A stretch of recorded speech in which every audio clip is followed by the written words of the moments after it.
We've seen so far that flexing a budget can be useful for control purposes because we are removing the effect of a different level of activity, and therefore we're eliminating any variances that can be caused by volume.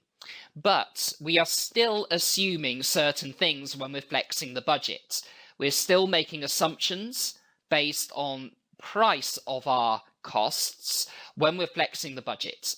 And of course, those assumptions may not be true at flexed volumes. So for example, our materials cost could indeed be lower because of a higher activity level, because we might have benefited from a bulk discount from the supplier. So that's one limitation of flexing the budget, that the assumptions that we have based the flex budget on don't actually hold true at the other activity level. There are also other problems that can be encountered when we're flexing the budget. The split of semi-variable costs could be problematic, and it isn't always straightforward. It's not very easy sometimes to work out the fixed and variable components of the semi-variable cost. We might need to adopt the high-low method to do so.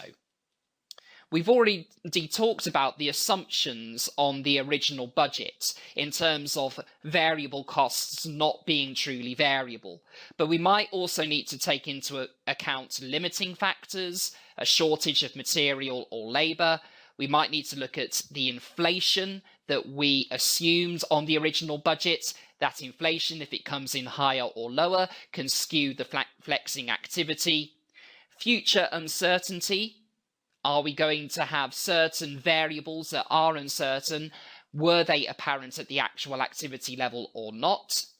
And also demand for the organisation's products and whether we assumed the correct sales volumes or not. The flex budget can also cause confusion amongst managers in the organisation, and they can become frustrated if the target continually moves. A manager won't necessarily know whether the target is the fixed budget or should it be the flex budget. So that confusion can be pervasive and demotivate managers throughout the organisation.